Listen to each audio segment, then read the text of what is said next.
Yeah. Hey everyone, my name's Ken Price. I'm the Executive Director of Dream Team Search Rescue and Recovery.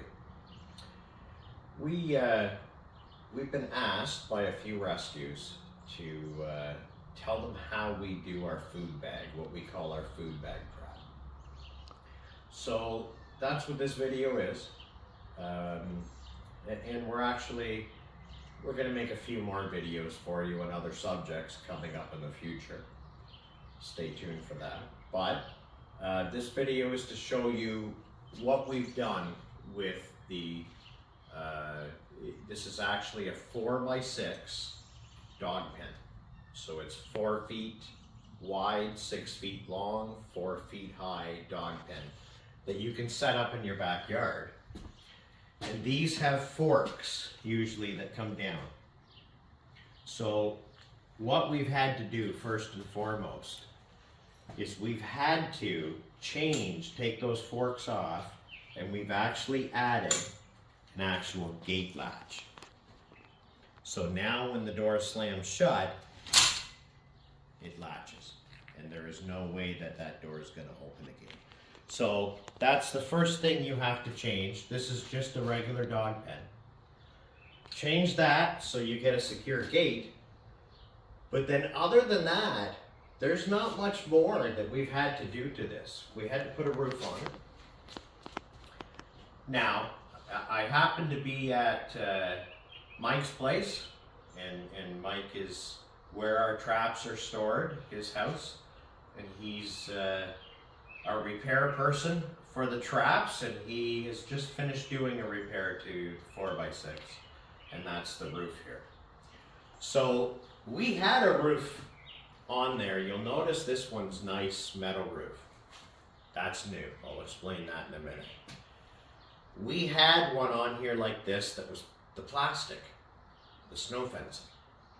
Like this, the squares, but it was plastic. And just recently, we trapped Vega for Hamilton Animal Services.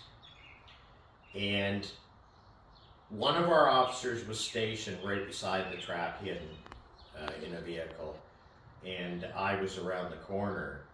So the first officer got to the trap, luckily, once Vega was caught, because Vega was such a large dog, she actually came up and her head came right through the plastic roof, and she broke it. She had enough power to break the plastic snow fencing roof, and her head came through. And I'm watching it on camera as I'm running towards them. I can see Amber grabbing the snow fencing roof, stopping Vega from coming out again. And as I rounded the corner to the yard, Amber's standing there like that, holding the roof closed. So we immediately knew we were getting a new roof at that point, thanks to Vega. And Mike decided that the nice metal roof, and it's all cable tied and everything, nice and secure and safe. The nice metal roof, the dog is not going to push through this metal roof. But you do need to have whatever you put on the top, you do need to have a roof, and you just cable tie it on. That's all we've done here. Now, Mike's perfectionist, and he's done a great job cable tying ours, because we don't take ours apart. This actually comes apart, can be put together in the middle of a field, but we don't take this apart. We just transport it around on a trailer or in a pickup truck.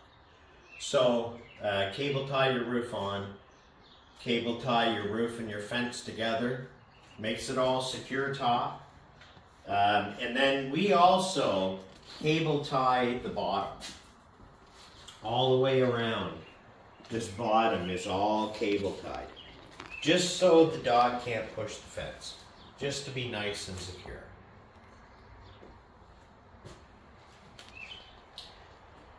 The other thing you have to add is back here in the back, and you take a bar and you put it across the corner, and we've just cable tied it to the fencing. And then you put one cable tie in the center and don't cut the tail off. You could, but I find it's extra, so I leave it on. But that's for a rope to go around that I'll explain later. So, other than that, the only other thing you need is to add the guideline and a clip on the end of it. And when the door is closed, your clip has to hang below this bar because you don't want this bar stopping your clip from closing the door. So you see right now my door is closed and locked, and the clip back here is still below this bar. There's nothing stopping that door from closing. The food bag is on the ground, and I'll show you once we go in how to do that. So this line here goes across the top of the trap, won't affect the dog at all, and it ties to the door. Now, we've wrapped it around the door a few times just so we can raise and lower. But remember I said that clip right now is at its highest setting. You don't want to go any higher than that, or that clip could stop this door from closing. But for a smaller dog, if we happen to want to use this trap, we probably wouldn't. We would use a coyote size for a smaller dog. But if we had to, we could lower the bag, and that's why we've kept some extra here, that we could just unwind it so it goes down lower. All right? The other thing is bungee cords right here. So we have just gotten some nice industrial strength bungee cords. There's 4 of them on here. Really, it's overkill. You only need 2 really good ones or 3, but there's 4. The big thing about these bungee cords is when the trap's not in use, like right now we're about to test it. So right now I have these bungees under stress, but when it's not in use, release your bungees. Let them spring back to their natural position, especially in cold weather. That way they'll last a lot longer. If you always leave them stretched, then they start to lose stretch, and at one point you're going to get where your door is not going to close properly. So where I have them now, you'll see when I open this door, and that's about where the door would be set if the food bag was there. When I let go of this door, these bungees will close it pretty quick. And then it steers with the gate latch.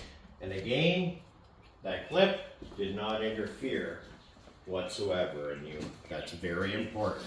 Make sure that that clip's never going to interfere with your door closing. All right, I'm going to grab my trusty knife here, and I think that we will just keep going, and I'm going to go right into the trap, and I'm going to show you how to set this trap. So very important, these gate latches, we have them on with ties and clamps, but they can turn. You could weld them in place once you get a solid place, but the trap banging around and shifting around,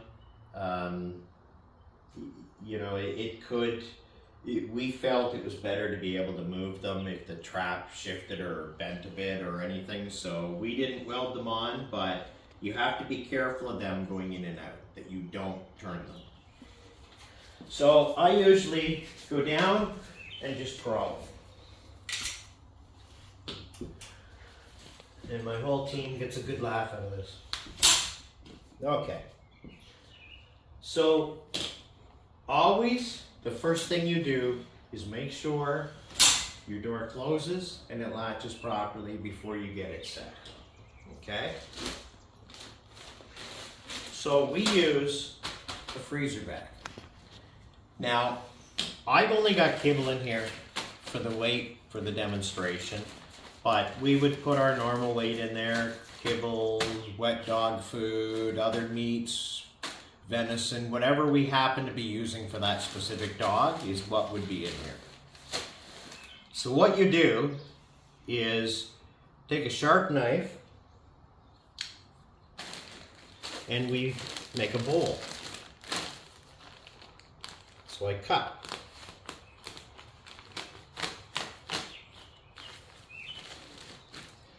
And I'll do that on both sides.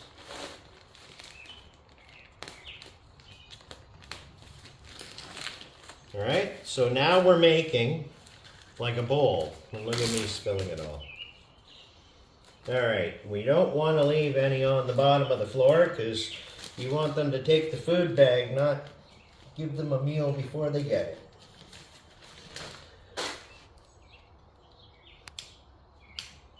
So now we close the seal. We open our door, and it would be common sense to open your door all the way. And it will close like that. But what happens is your dog comes in, and say it's a German Shepherd, and it's a long dog. It's going to lean, it's going to get the food bag, but it's going to hook its leg on the door. You're not going to get that dog. So you always have your door like that. Always have your door slightly closed. That way, the dog has to come in, and the dog has to turn towards the food bag, and there's no way for the dog to hook this door. All right? Very important. Always have your door on an angle like that. Any big dog can get through that opening right there. Any big dog can get through there. As you'll see, this big dog is about to get out there once it's set. All right? So, hold down your clip.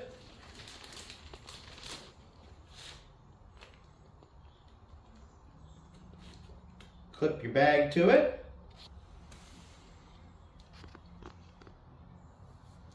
And you see the weight of the food and the friction of it going around there is enough to hold that door open. All right? So wait a minute. I'll turn around. All right?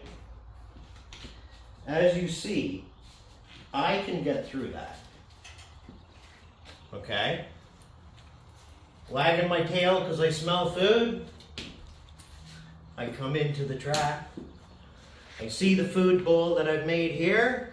The dog sticks its head in. And Bob's your uncle. The dog is now locked in here. There's no mechanics that can stop working on this. And the dog's bowl falls to the ground and it can still happily eat. And that is how you convert a trap pen into a live food bag trap. Cut. What do you think? You were wagging your tail. I still got you. I'm still videoing you. You were wagging your tail. That was funny. Wagging your ass.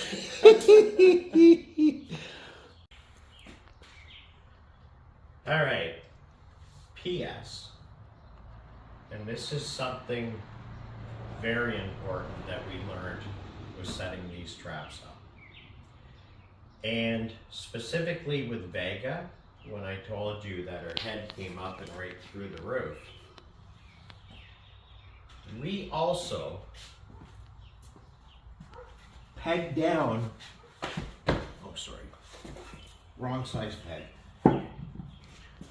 We also peg down the trap. Wooden pegs through, we hammer them into the ground.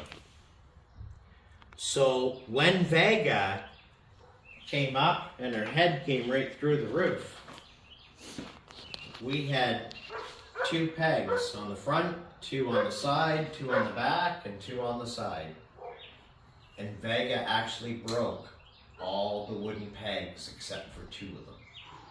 So when the dog jumps up, you don't want the dog to be able to flip this whole trap right over. Secondly, once the dog's in here, you don't want the dog to be bait for any other animals that can get to this trap before you make it to it. Now mind you, when Dream Team traps, one officer will be within 1 minute of that trap at all times. Plus a live camera will be on the trap at all times. Live motion cell cam. So we don't leave them alone. Somebody will be at that trap within a minute, but you don't want to leave them as bait and you don't want them to be able to flip it. So always make sure something, metal stakes, tent camping pegs, wooden sticks. Always make sure you peg this down.